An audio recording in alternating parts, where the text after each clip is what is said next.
Pernahkah Anda berada di titik paling hancur dalam hidup dikejar hutang rentenir, dan hanya memiliki satu keping uang terakhir, penyambung nyawa keluarga? Logika akal sehat manusia pasti akan menyuruh Anda untuk menggenggam erat uang tersebut. Tetapi bagaimana jika Sultanul Aulia Syekh Abdul Qadir Jilani justru memerintahkan Anda untuk melepaskannya malam itu juga, demi memancing lautan emas dari langit? Sebelum kita membongkar rahasia sedekah paling ekstrem, yang sanggup merubah seorang pengemis miskin menjadi miliarder jalur langit ini, saya ingin mengajak Anda berhenti sejenak. Bagi Anda yang saat ini mungkin sedang terlilit hutang, merasa rezekinya sedang seret, atau sedang berjuang keras mencari jalan keluar dari kebangkrutan, mari kita saling mendoakan. Silakan luangkan waktu Anda 1 detik saja untuk mengetik kalimat, "Ya Allah, luaskan rezekiku" di kolom komentar di bawah sekarang juga. Kita aminkan bersama-sama. Semoga siapapun yang menulis dan membacanya hari ini segera dibebaskan dari segala himpitan ekonomi dan dibukakan pintu rezeki seluas samudra tanpa disangka-sangka. Dan agar kebaikan serta hikmah ini terus mengalir deras, jangan lupa berikan dukungan nyata Anda untuk channel ini. Silakan klik tombol like dan subscribe gratis di bawah video ini. Satu klik kecil dari Anda adalah energi yang teramat besar bagi kami untuk terus menyiarkan sejarah agung dan karomah para kekasih Allah ke seluruh penjuru Nusantara. Sudah klik subscribe dan mengetik doa di komentar? Sempurna. Sekarang kuatkan hati Anda, tarik napas dalam-dalam, dan bersiaplah menyaksikan bagaimana keikhlasan melepaskan 1 keping koin kusam sanggup meruntuhkan kemiskinan dan mendatangkan puluhan peti emas. Hanya dalam hitungan jam, di pusat kota Baghdad yang termasyhur berdirilah sebuah rumah megah berlapis pualam putih yang menjadi simbol kejayaan seorang saudagar bernama Hasan. Dahulu kala nama Hasan bergema di setiap sudut pasar sebagai lambang kekayaan yang seolah-olah tidak akan pernah habis dimakan oleh waktu. Kapal-kapalnya yang berukuran raksasa membelah lautan ganas, mendarat di berbagai benua hanya untuk membawa pulang bertenton sutra halus dan peti-peti berisi kepingan koin emas murni yang tak terhitung jumlahnya. Setiap kali ia berjalan menyusuri pasar, para pedagang lain akan menundukkan kepala, memberikan penghormatan tertinggi kepada sang raja lautan dagang tersebut. Gudang-gudang miliknya selalu penuh sesak oleh rempah-rempah langka, gandum kualitas terbaik dan perhiasan. Perhiasan berkilau yang menyilaukan mata siapa saja yang melihatnya. Hasan hidup dalam gelimang harta raya, tidur di atas kasur sutra, dan makan dari piring-piring perak yang diukir dengan sangat indah. Namun roda nasib manusia senantiasa berputar mengikuti kehendak mutlak dari Sang Pencipta alam semesta raya yang sewaktu-waktu bisa membalikan keadaan hanya dalam satu kedipan mata. Pada suatu malam yang teramat pekat, ketika langit Baghdad dirobek oleh kilatan petir, menyambar-nyambar sebuah badai samudra yang maha dahsyat menelan habis seluruh armada kapal dagang milik Hasan. Tidak ada satupun papan kayu yang tersisa, apalagi awak kapal yang selamat dari amukan gelombang raksasa setinggi bukit tersebut. Seolah-olah alam semesta sedang menghukumnya di waktu yang bersamaan. Gerombolan perampok gurun yang amat beringas menyerbu dan membakar habis seluruh gudang penyimpanan hartanya di tepi kota. Hanya dalam waktu 1 malam saja, kerajaan bisnis yang ia bangun dengan keringat dan kesombongan selama berpuluh-puluh tahun hancur lebur, menjadi tumpukan abu hitam yang ditiup angin. Kekayaan yang menggunung itu lenyap tak berbekas meninggalkan Hasan dalam keadaan bangkrut total, tanpa memiliki 1 keping koin pun di dalam sakunya. Kehancuran itu tidak berhenti sampai di situ saja, karena hutang piutang dari para pemodal yang tadinya memuja-muja namanya, kini berubah menjadi ribuan belati yang siap menusuk lehernya. Demi menyelamatkan nyawa keluarganya dari amukan massa, Hasan terpaksa meminjam uang kepada seorang rentenir berhati iblis yang dikenal paling kejam di seluruh penjuru kota Baghdad. Rentenir itu meminjamkan kepingan emas dengan bunga harian yang amat sangat mencekik leher,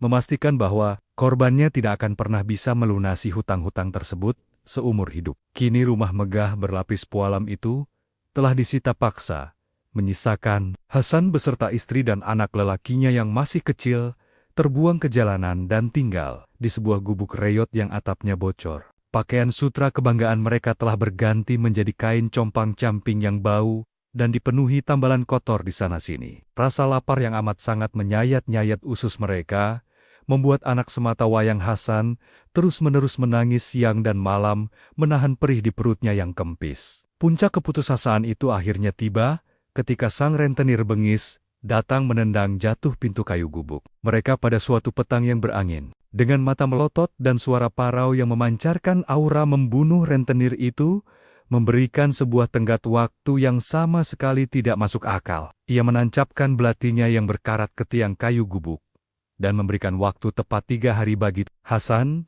untuk melunasi seluruh hutang, beserta bunganya yang sudah membengkak sebesar gunung. Jika pada matahari terbenam di hari ketiga hutang itu tidak juga dibayar lunas, maka rentenir itu bersumpah akan menyeret istri Hasan dan menjual anak lelakinya sebagai budak seumur hidup di pasar gelap. Ancaman maut yang teramat keji itu diucapkan dengan tawa menggelegar meninggalkan Hasan yang jatuh berlutut, meremas tanah basah dengan air mata darah. Dada saudagar malang itu terasa seperti ditimpa oleh ribuan batu cadas, menyadari bahwa ia sama sekali tidak memiliki jalan keluar dari lubang neraka yang sedang menganga lebar di depannya. Hasan memukulkan kepalanya berkali-kali ke tanah, menyesali segala kesombongan masa lalunya. Namun penyesalan itu sama sekali tidak bisa mengenyangkan perut keluarganya. Di tengah badai keputusasaan yang sedemikian pekat menutupi akal sehatnya, Hasan tiba-tiba teringat pada sebuah desas-desus yang sering dibicarakan oleh para fakir miskin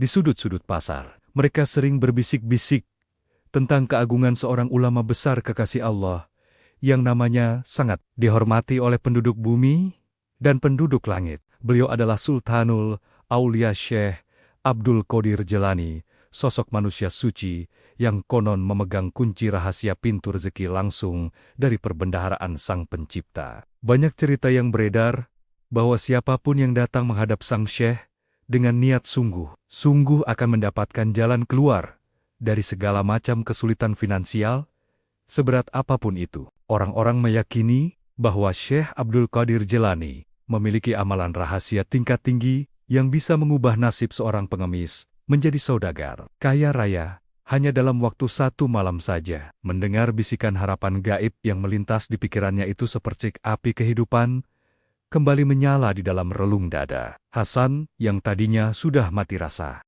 Ia menatap wajah istrinya yang pucat pasi dan anak lelakinya yang kini terlelap karena kelelahan menangis menahan lapar. Tanpa berpikir panjang lagi, Hasan bangkit berdiri, mengusap air matanya secara kasar dan membulatkan tekadnya yang paling nekat. Dengan pakaian compang-camping yang bergetar tertiup angin dingin malam, Hasan berlari keluar dari gubuknya, menerobos tebalnya badai pasir yang mulai menyelimuti kota Baghdad. Pasir-pasir beterbangan menyambar wajahnya, laksana ribuan jarum kecil yang menusuk-nusuk kulit. Namun, rasa perih itu tidak sebanding dengan perih di hatinya yang hancur. Ia sama sekali tidak mempedulikan kerikil tajam yang melukai telapak kakinya yang telanjang. Murni didorong oleh hasrat liar untuk mendapatkan jimat kekayaan malam itu juga. Di dalam kepalanya yang sedang kacau balau, ia sangat yakin bahwa Sang Wali Allah pasti memiliki sebuah mantra instan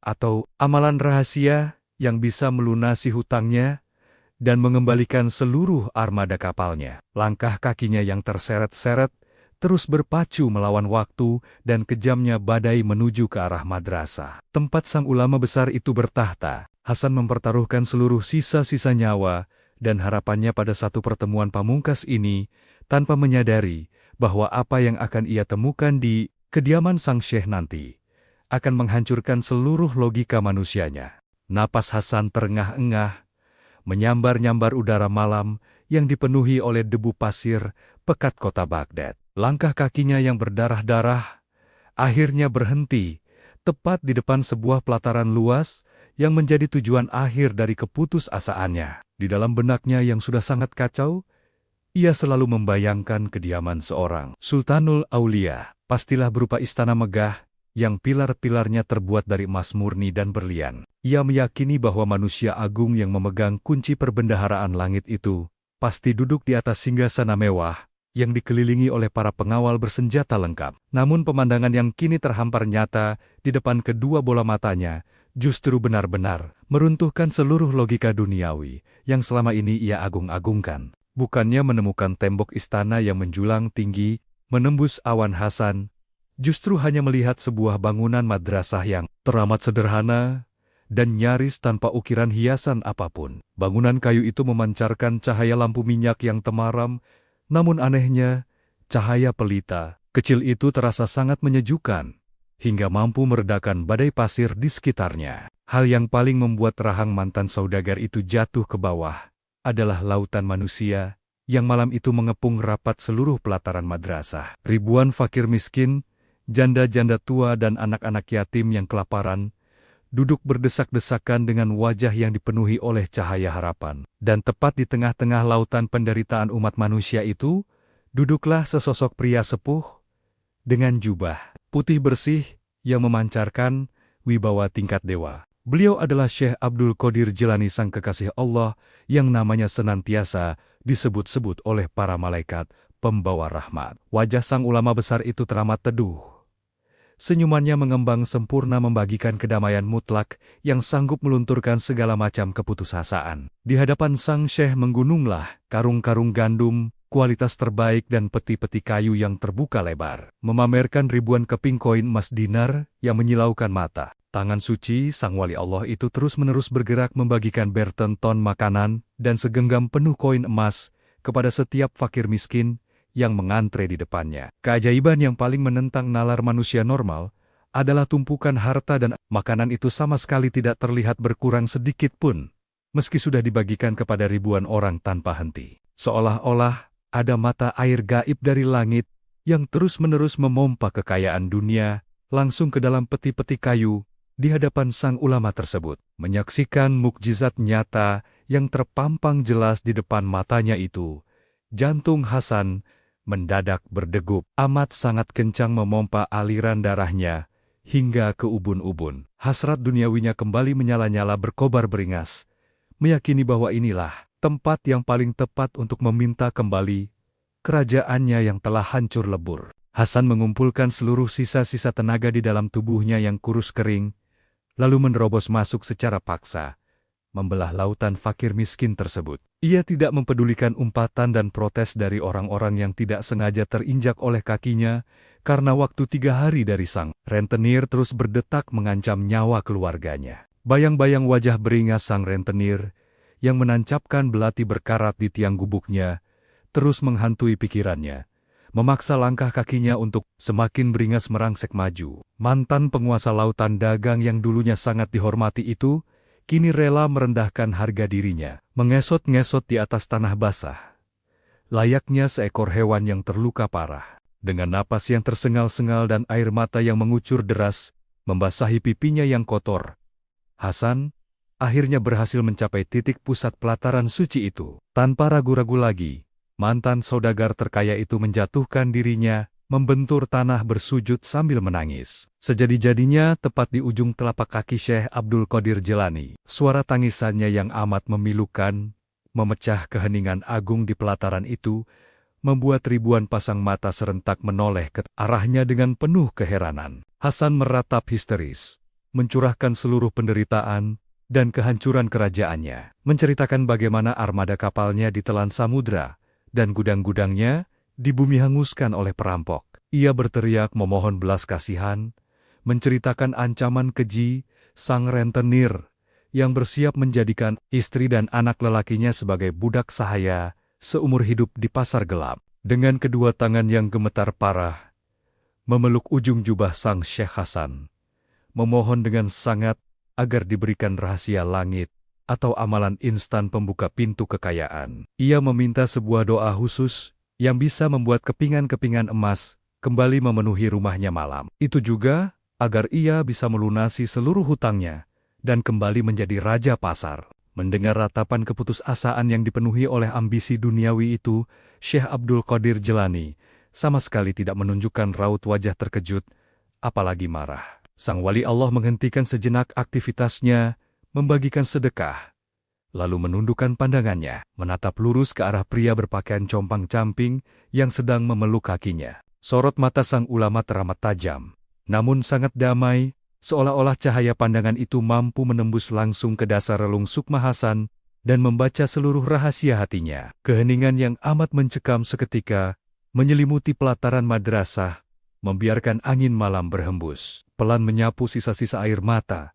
di wajah sang mantan saudagar. Alih-alih mengangkat tangannya untuk membacakan doa penarik rezeki instan, atau memberikan segenggam koin emas dari dalam peti sang syekh, justru mengajukan sebuah pertanyaan yang amat mengejutkan. Dengan suara yang sangat lembut, namun memiliki wibawa yang meruntuhkan kesombongan sang ulama, bertanya secara perlahan tentang berapakah sisa harta duniawi yang masih dimiliki Hasan saat ini. Mendengar pertanyaan yang sama sekali di luar dugaannya itu, tangisan Hasan mendadak terhenti, menyisakan isak-isak kecil di kerongkongannya yang terasa kering kerontang. Hasan terdiam kaku, kebingungan menyelimuti akal sehatnya.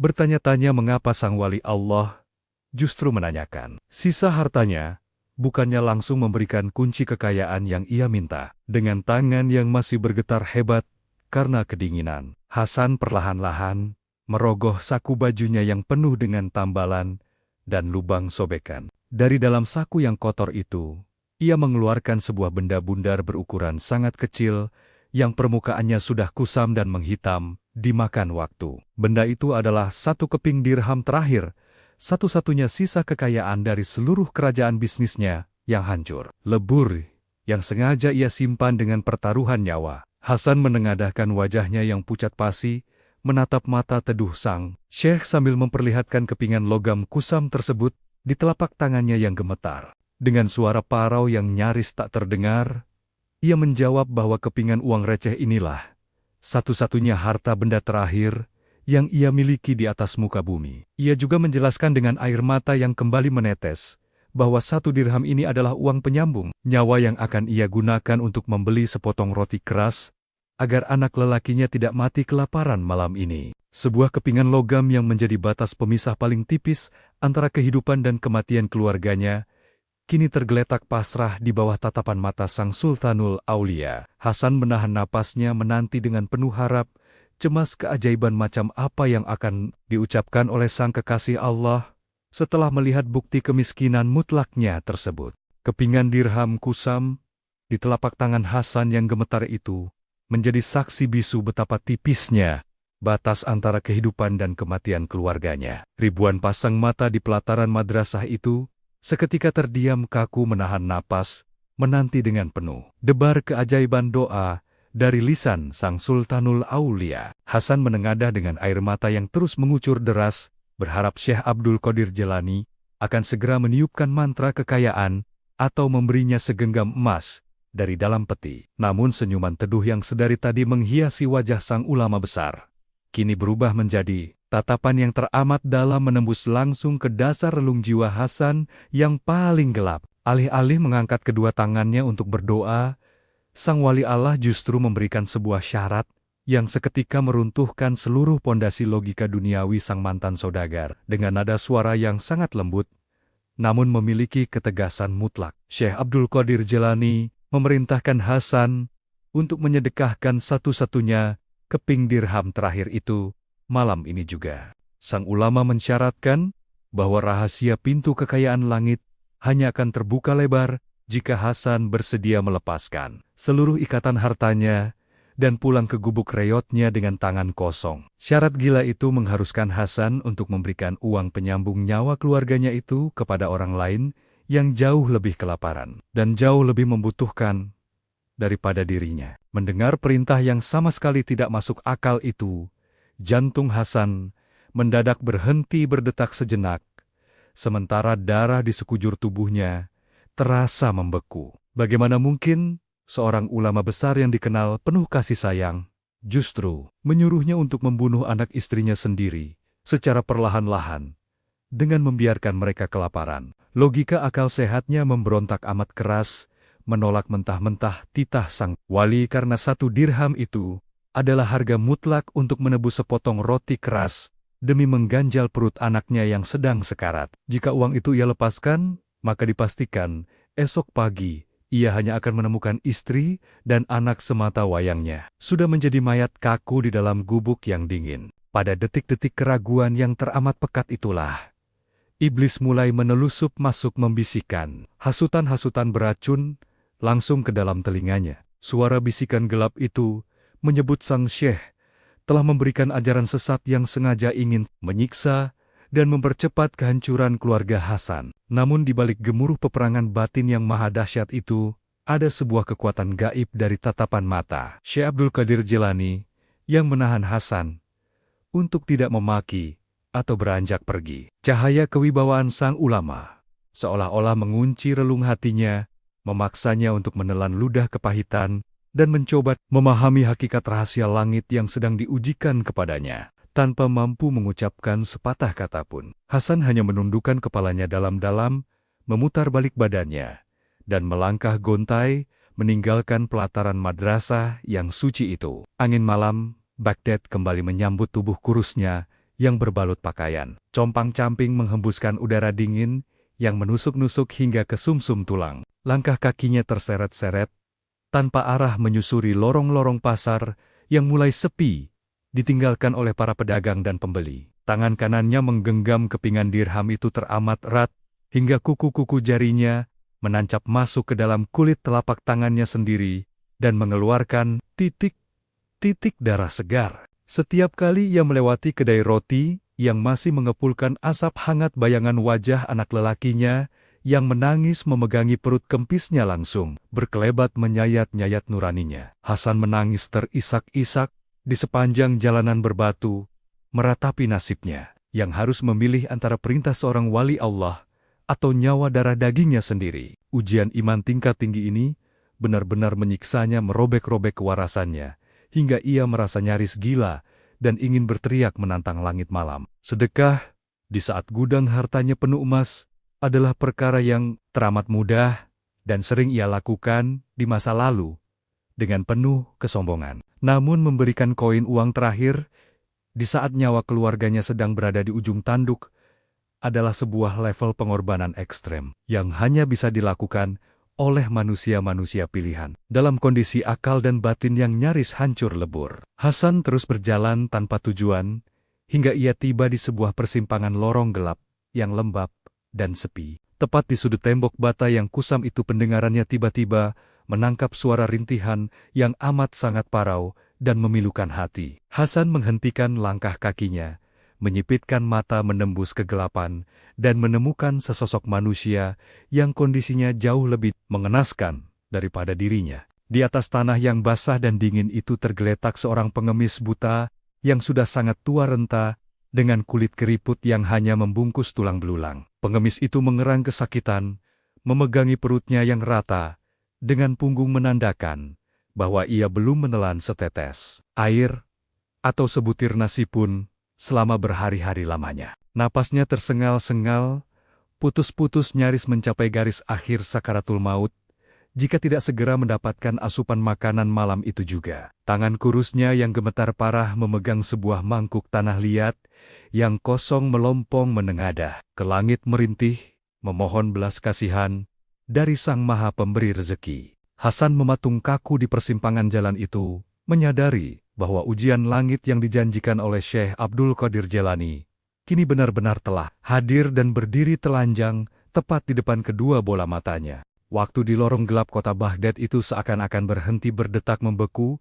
dalam keheningan yang amat mencekam. Hasan berdiri mematung, bagaikan seonggok batu nisan, menatap lekat-lekat ke arah tubuh renta yang terkapar tak berdaya. Di sudut jalan berbatu itu, suara rintihan sang pengemis buta yang menyayat hati menembus langsung ke dalam gendang telinganya, mengalahkan gemuruh badai pasir di kejauhan. Tangan kurus sang kakek yang gemetar parah, memegang mangkuk tanah liat kosong, seolah-olah sedang menengadah meminta belas kasihan terakhir kepada malaikat maut. Di dalam dada Hasan sebuah peperangan batin yang maha dahsyat seketika meledak, menghancurkan sisa-sisa kewarasan akal sehatnya. Di satu sisi telapak tangannya menggenggam erat kepingan dirham, berlumuran darah, yang merupakan satu-satunya tiket keselamatan bagi darah dagingnya sendiri. Bayangan wajah anak lelakinya yang pucat pasi, menangis memegangi perut kempis di dalam gubuk reot, berkelebat amat nyata di pelupuk matanya. Jika kepingan logam kusam ini ia lepaskan,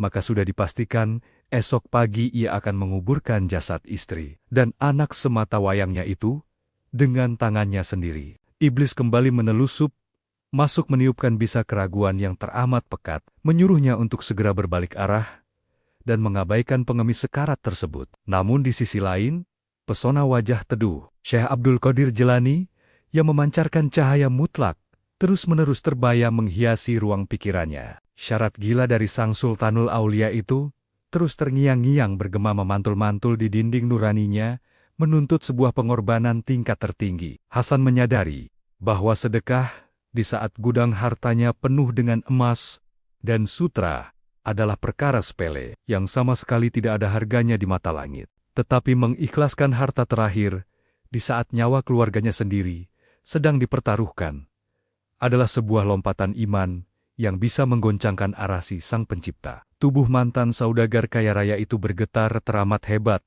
Lututnya lemas tak bertulang, menahan beban dilema yang tak sanggup dipikul oleh manusia biasa. Air mata keputusasaan kembali mengucur deras, membasahi cambangnya yang kotor, bercampur dengan peluh dingin yang menetes dari dahinya. Ia melangkah maju perlahan. Langkah kakinya terasa seberat besi godam, diseret mendekati tubuh sang pengemis buta yang napasnya semakin tersengal-sengal. Hasan berlutut di atas tanah basah yang dingin, tepat di hadapan pria tua renta yang sama sekali tidak bisa melihat wujud penolongnya itu. Dengan dada yang terasa seperti diiris-iris oleh ribuan sembilu, Hasan memejamkan kedua kelopak matanya amat rapat, mencoba membunuh segala bentuk logika dan ketakutan duniawinya. Di detik-detik sakral itulah ia memproklamasikan kebangkrutan totalnya di hadapan Allah, melepaskan seluruh rasa memiliki atas harta nyawa, bahkan nasib keluarganya sendiri. Ia berserah diri sepenuhnya, meyakini bahwa jika Sang Maha Pemberi Rezeki menghendaki keluarganya mati kelaparan malam ini, maka ia akan menerimanya dengan keikhlasan mutlak. Perlahan-lahan jari jemarinya yang kaku dan berdarah mulai terbuka, melepaskan ikatan nafsu duniawi yang selama ini membelenggu jiwanya. Kepingan dirham kusam itu akhirnya meluncur jatuh dari telapak tangannya berdenting. Amat nyaring saat menyentuh dasar mangkuk tanah liat milik sang pengemis. Dentingan logam kecil itu terdengar sangat pelan di telinga manusia. Namun, sesungguhnya, suaranya bergema teramat dahsyat membelah lapis demi lapis langit ketujuh. Begitu koin itu berpindah tangan langit kota, Baghdad mendadak merespons dengan sebuah kilatan petir terang yang menyambar tanpa diiringi oleh rintik hujan. Angin malam yang sedari tadi menusuk tulang, tiba-tiba berubah menjadi hembusan udara hangat yang membelai lembut wajah Hasan, seolah-olah ribuan malaikat sedang turun menyapanya. Sang pengemis buta itu meraba mangkuknya dengan tangan gemetar, lalu menangis, sejadi-jadinya mengucapkan doa keselamatan yang tak terputus, putus untuk manusia tak dikenal, yang telah menyelamatkan nyawanya. Hasan tidak mengucapkan sepatah kata pun. Ia hanya menundukkan kepalanya, dalam-dalam membiarkan air mata kelegaan, dan kepasrahan mencuci bersih hatinya. Peperangan di dalam dadanya, kini telah berakhir dimenangkan oleh cahaya iman, yang meremukan seluruh kesombongan dan keterikatan pada makhluk ciptaan. Mantan penguasa lautan dagang itu perlahan-lahan bangkit berdiri, memutar arah langkahnya, kembali menuju ke gubuk reot, tempat keluarganya menanti. Kini telapak tangannya benar-benar kosong melompong. Ia melangkah pulang tanpa membawa sepotong roti pun murni.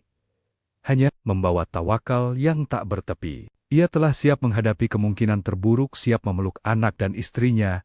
Dalam pelukan kematian, siap menyambut pagi hari dengan perut kosong dan ancaman rentenir bengis. Hasan berjalan menembus sisa badai malam, dengan dada yang terasa amat sangat lapang, tanpa sedikit pun rasa sesal atas koin terakhir yang telah ia sedekahkan. Ia sama sekali tidak pernah menyadari bahwa tepat pada detik di mana uang receh itu jatuh ke mangkuk pengemis kunci rahasia, perbendaharaan langit telah resmi diputar, dan pintu kekayaan tanpa batas baru saja meledak terbuka untuknya.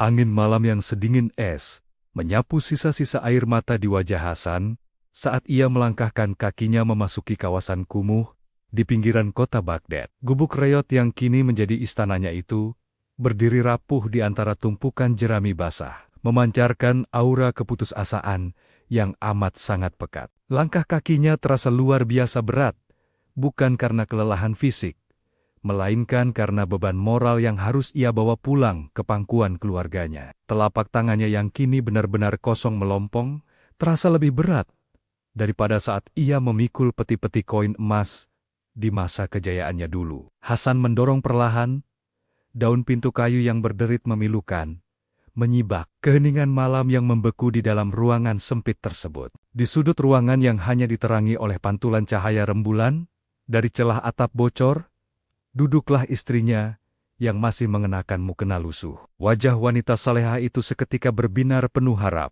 saat melihat bayangan suaminya muncul di ambang pintu, meyakini bahwa Hasan membawa pulang sepotong roti hangat penyelamat nyawa. Namun, binar harapan di mata sang istri hancur berkeping-keping hanya dalam hitungan detik ketika ia melihat kedua belah tangan suaminya yang terkulai lemas tanpa membawa apapun. Hasan jatuh terduduk di atas lantai tanah yang basah, menundukkan kepalanya dalam-dalam, tak sanggup menatap langsung ke dalam mata sayu bidadari surganya itu. Dengan suara yang amat parau dan putus asa, merobek-robek pita suaranya sendiri, Hasan menceritakan seluruh kejadian gila yang baru saja ia alami di pelataran madrasah. Ia menceritakan syarat ekstrem dari Syekh Abdul Qadir Jilani dan bagaimana ia akhirnya menjatuhkan koin dirham terakhir mereka ke dalam mangkuk seorang pengemis buta yang sedang sekarat. Mantan saudagar itu menangis terisak-isak, merutuki kebodohannya sendiri, yang kini telah resmi menjatuhkan vonis mati kelaparan bagi istri dan anak semata wayangnya. Namun keajaiban iman yang sesungguhnya justru meledak dari lisan sang istri tercinta yang sama. Sekali tidak memancarkan amarah, apalagi caci maki, wanita berhati malaikat itu perlahan-lahan merangkak mendekati suaminya, mengusap lembut kepala Hasan yang tertunduk penuh rasa bersalah. Dengan senyuman yang teramat manis dan menenteramkan jiwa sang istri berbisik bahwa jika keputusan itu didasari oleh ketaatan mutlak kepada Allah dan petunjuk wali Allah, maka mereka tidak akan pernah disia-siakan. Ia meyakinkan Hasan bahwa rezeki mereka tidak pernah bergantung pada satu keping dirham kusam, melainkan berada langsung di dalam genggaman tangan yang maha kuasa.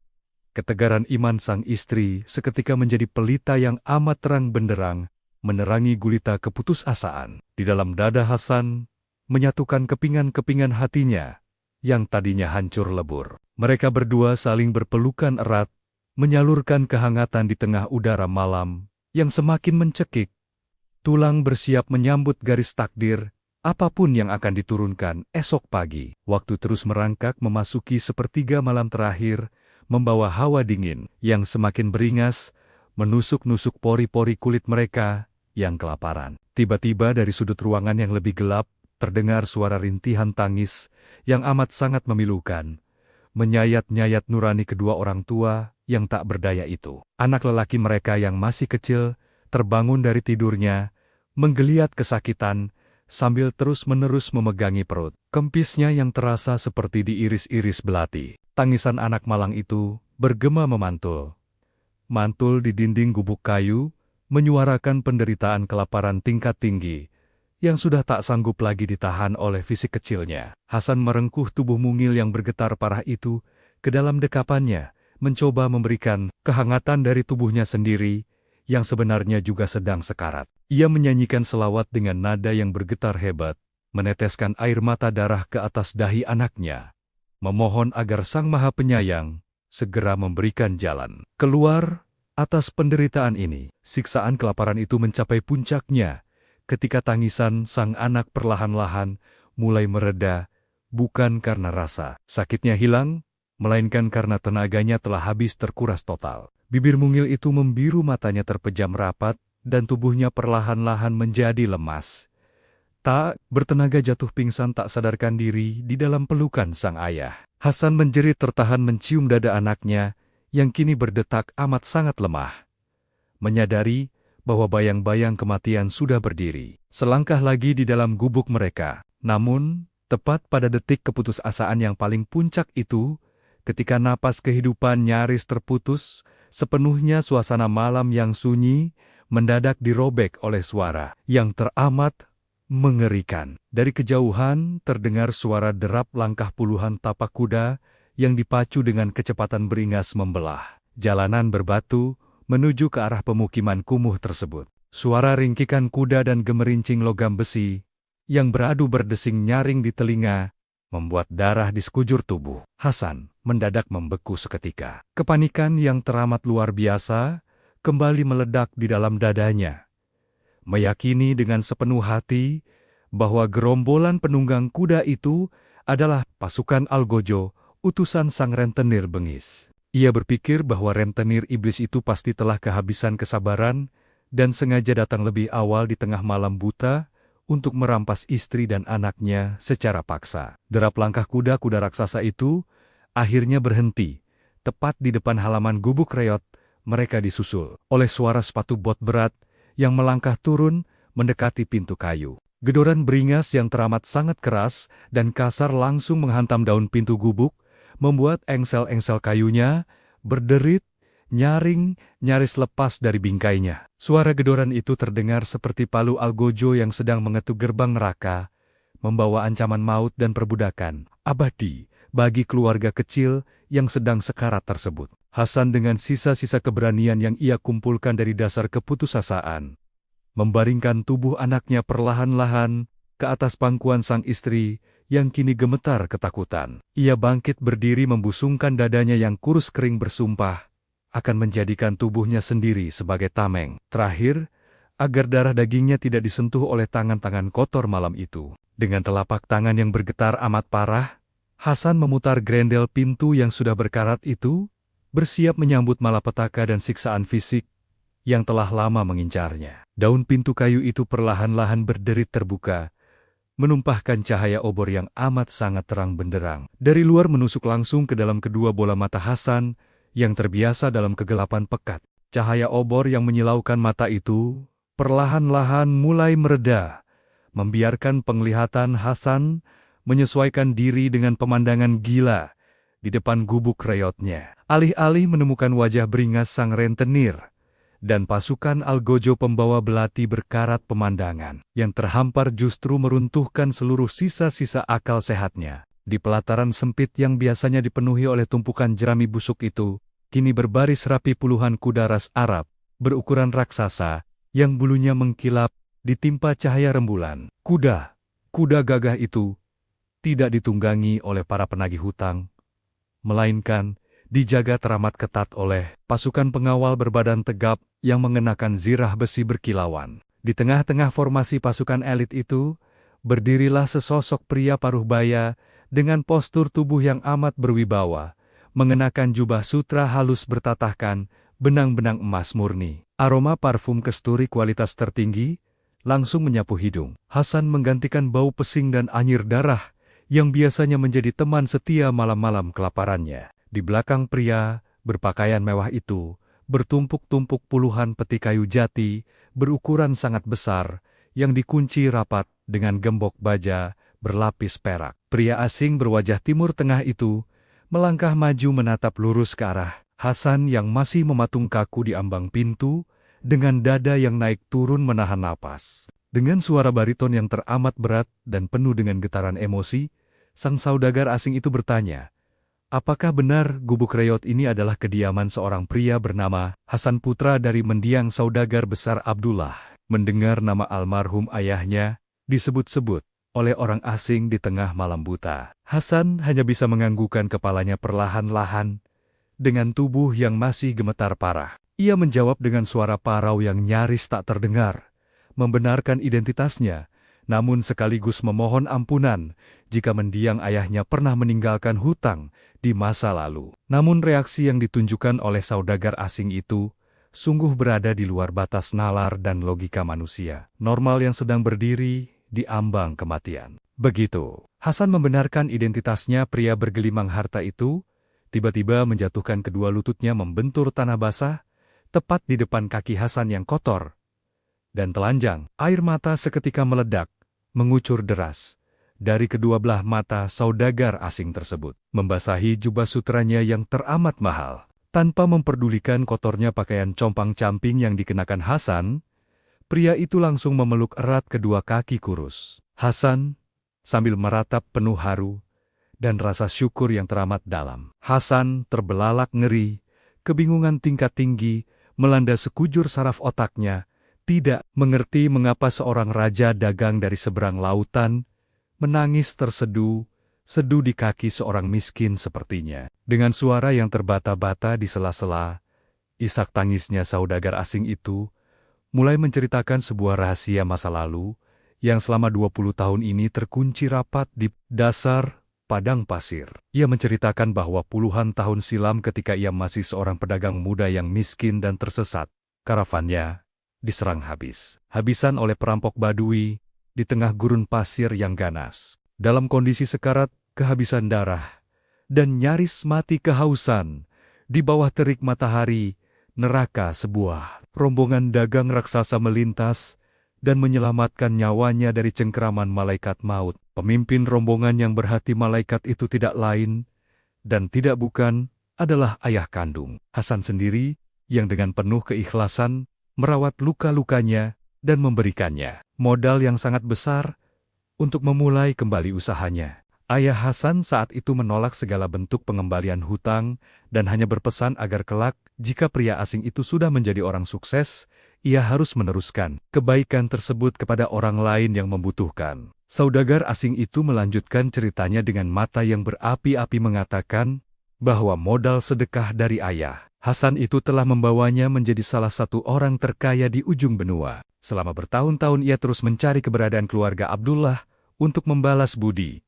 Namun kabar tentang kebangkrutan dan jatuhnya keluarga Hasan baru sampai ke telinganya beberapa hari yang lalu. Begitu mendengar putra dari penyelamat nyawanya sedang terlilit hutang dan berada di ambang kematian, ia segera mengerahkan seluruh pasukan dan hartanya, menyeberangi lautan ganas untuk tiba di kota Baghdad. Malam ini juga, mendengar penuturan gaib dari masa lalu itu, lutut Hasan mendadak kehilangan seluruh tenaganya, membuat ia ikut jatuh, terduduk lemas di ambang pintu gubuknya. Saudagar asing itu segera bangkit berdiri, mengusap air matanya, dan memberikan isyarat tangan yang teramat tegas kepada barisan pengawal berzirah besi di belakangnya. Dalam hitungan detik, puluhan gembok perak itu dibuka paksa dan tutup peti-peti kayu jati raksasa itu disibakan serentak ke udara malam. Seketika itu juga cahaya kuning keemasan yang amat sangat menyilaukan mata meledak keluar dari dalam peti-peti kayu tersebut menantang gelapnya malam kota Baghdad. Peti-peti itu sama sekali tidak berisi makanan atau gandum, melainkan terisi penuh oleh tumpukan ribuan koin emas, murni batangan emas berkilau, batu-batu zamrud hijau, dan perhiasan berlian yang tak terhitung jumlahnya. Hasan dan istrinya yang mengintip dari balik bahu suaminya nyaris pingsan melihat lautan kekayaan yang kini terhampar nyata tepat di depan mata kepala mereka sendiri. Saudagar asing itu tersenyum lebar, meletakkan telapak tangannya di bahu Hasan yang masih gemetar, dan menyatakan bahwa seluruh isi puluhan peti harta karun ini kini sepenuhnya menjadi hak milik Hasan tanpa terkecuali. Harta yang dibawa malam itu bukan hanya sekadar cukup untuk melunasi seluruh hutang pada rentenir bengis, melainkan sanggup untuk membeli separuh dari seluruh kota Baghdad beserta isinya tanpa perlu berhutang lagi. Matematika langit akhirnya bekerja dengan cara yang paling brutal dan meruntuhkan logika, menunjukkan bahwa satu keping dirham yang dilepaskan dengan keikhlasan mutlak di saat sekarat telah memicu ledakan rezeki maha dahsyat yang tertahan selama 20 tahun di atas langit ketujuh. Di saat Hasan melepaskan nyawa terakhirnya di mangkuk pengemis buta itu, tepat di detik yang sama, Allah menggerakkan hati saudagar asing ini untuk memacu kudanya, menembus badai pasir demi mengantarkan peti-peti emas ini ke depan pintunya. Tangisan kelaparan di dalam gubuk itu kini telah sepenuhnya berganti menjadi sujud syukur yang teramat panjang, membasahi bumi Baghdad dengan air mata kebesaran ilahi. Fajar menyingsing, menyibak kegelapan malam di langit kota. Baghdad membawa sinar keemasan yang menembus celah gubuk reot Hasan. Tumpukan peti-peti kayu jati yang berisi ribuan koin dinar dan batangan emas murni itu memantulkan cahaya matahari pagi hingga menyilaukan mata siapa saja yang melihatnya. Hasan yang semalaman suntuk bersujud syukur, dengan air mata yang tak henti-hentinya mengalir, kini bangkit berdiri dengan dada yang terasa teramat lapang. Keluarga kecilnya yang semalam nyaris mati kelaparan, kini telah menyantap hidangan roti gandum dan daging panggang terlezat yang dibawakan khusus oleh koki rombongan saudagar asing tersebut. Tepat ketika matahari mulai meninggi, terdengar suara langkah kaki yang amat kasar dan beringas menghentak-hentak tanah pelataran gubuknya. Itu adalah sang rentenir berhati iblis yang datang membawa belasan algojo berwajah garang, bersiap untuk merampas istri dan anak. Hasan, sebagai budak sahaya, rentenir itu menendang sisa pintu gubuk dengan tawa yang menggelegar, penuh kesombongan, menuntut pelunasan hutang yang ia yakini mustahil bisa dibayar oleh seorang gembel kelaparan. Namun tawa iblis itu mendadak terhenti membeku di kerongkongannya saat sepasang matanya menangkap pemandangan yang sama sekali tidak masuk akal di dalam gubuk reot tersebut. Bukannya menemukan keluarga yang menangis ketakutan, ia justru melihat Hasan duduk tenang di atas kursi kayu, beralaskan kain sutra tebal yang ditinggalkan oleh sang saudagar asing. Di hadapan Hasan terbuka lebar sebuah peti raksasa yang isinya penuh sesak oleh ribuan keping koin emas dan bongkahan batu zamrud hijau yang nilainya 1000 kali lipat lebih besar dari total hutang piutangnya. Kaki sang rentenir seketika bergetar parah, nyalinya runtuh hancur lebur melihat kilauan harta yang bahkan belum pernah ia sentuh seumur hidupnya sebagai lintah darat. Hasan melangkah maju dengan wibawa agung yang telah kembali merasuk ke dalam jiwanya, mengambil segenggam koin emas murni lalu melemparkannya tepat ke bawah telapak kaki sang rentenir. Ia menyatakan dengan suara lantang bahwa seluruh hutang darah dan bunganya telah dilunasi tuntas lunas pada detik itu juga, tanpa menyisakan satu keping pun ikatan duniawi di antara mereka. Melihat lautan emas di depannya, rentenir bengis itu jatuh berlutut memunguti koin-koin itu dengan tangan gemetar, penuh ketamakan sekaligus ketakutan yang teramat sangat. Ia dan belasan algojonya langsung lari terbirit-birit meninggalkan pekarangan gubuk itu, tak berani menatap wajah Hasan yang kini seolah dilindungi oleh ribuan malaikat. Tak kasat mata, setelah kepergian lintah darat itu, Hasan kembali menatap lautan hartanya, merenungi sebuah hakikat spiritual yang kini menampar telak seluruh logika bisnisnya di masa lalu. Ia akhirnya menyadari dengan akal sehat yang kini telah tercerahkan bahwa matematika langit sama sekali tidak beroperasi dengan rumus penjumlahan dan pengurangan milik manusia fana. Satu keping dirham kusam yang ia lepaskan dengan linangan air mata keputusasaan ke dalam mangkuk pengemis buta semalam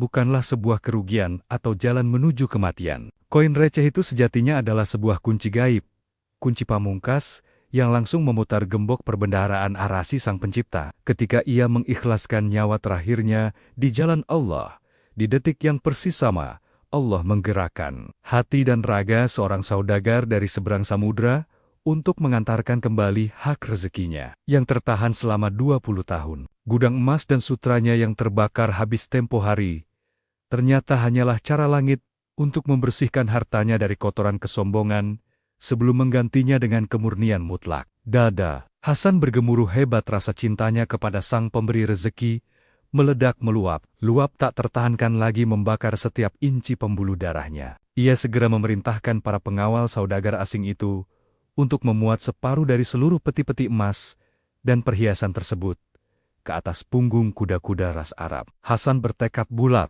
untuk menyerahkan kembali seluruh harta kekayaan yang baru saja ia genggam ini ke hadapan Syekh Abdul Qadir Jilani. Mantan penguasa lautan dagang itu memacu kudanya membelah jalanan kota Baghdad pada siang bolong dengan air mata yang kembali menetes deras.